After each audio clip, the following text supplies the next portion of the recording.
we're going to apply the two methods. How to get the answer or the sum or difference of two dissimilar fraction. Okay, step 1. What are the steps?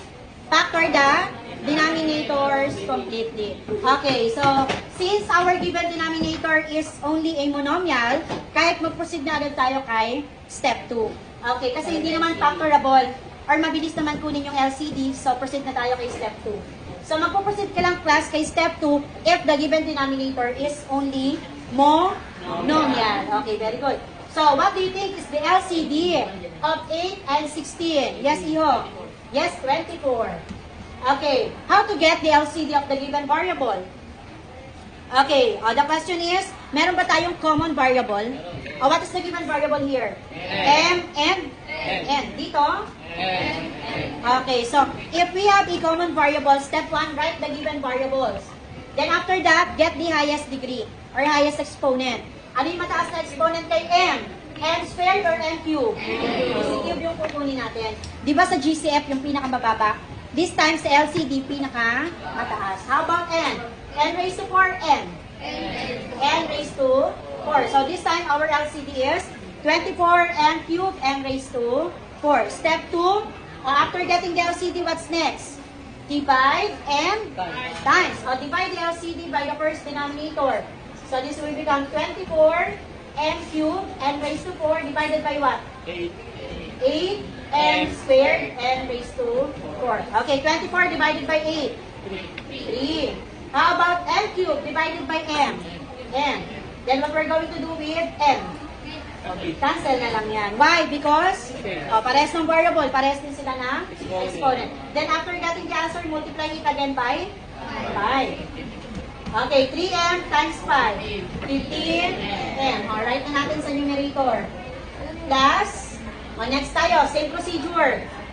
24M cube, N raised to 4, divided by 6M cube, N. Okay, 24 divided by 6, 4. M cube divided by M cube, cancel. N raised to 4 divided by N, N cube. Why? N cube. 4 minus 1, 3. Kaya N cube. Then multiply it again by 2. 4 times 2, 8. Then copy the variable, N cube. So this will become 8N cube. After getting the answer, last step, simplify. Do you think we can simplify 15 and 8? May common factor ba si 15 and 8? Wala po. How about M and N cube? Sino common factor niya? Okay, wala po anak common factor. Why? Ito ay M. Ito naman ay N. And we cannot cancel M and N. Why? Because this is binomial and this is only a monomial. So kung wala na, therefore, ito na ang ating final answer. Okay, do you understand? Now this time, we're going to apply the butterfly method. Same tayo ng given. We have 5 over 8n squared. May naririnig ako dito sa row 4. Okay, first get the using a butterfly method. So we're going to multiply 5 by 6m cubed n. So this will become 5. Write muna natin sa numerator. 5 times what? 6m cubed n. Plus, okay, next tayo. 2 times what? 8m squared n raised to 4 over. Multiply the denominator. We have 8m squared n raised to 4 multiplied by what? 6m cubed n. Then after that, apply distributive property or distribute or simply multiply. 3 times 6. 3 times 6, 30. Then copy the variable m cubed n plus 2 times 8, 16. Then copy the variable m squared n raised to 4 over 8 times 6. 8 times 6, 48. M squared times m cubed. How to multiply a variable? Just copy the variable, then add the exponent. 2 plus 3. 5. Anak, plus lang. I-add lang, hindi mo multiply. Next, n raised to 4 times n. n raised to 5. Then after getting the answer, simplify natin. May mga common factors ba yan? Sino ang common factors? Si 30 at 16, ano ang common factor nila? 2. Very good.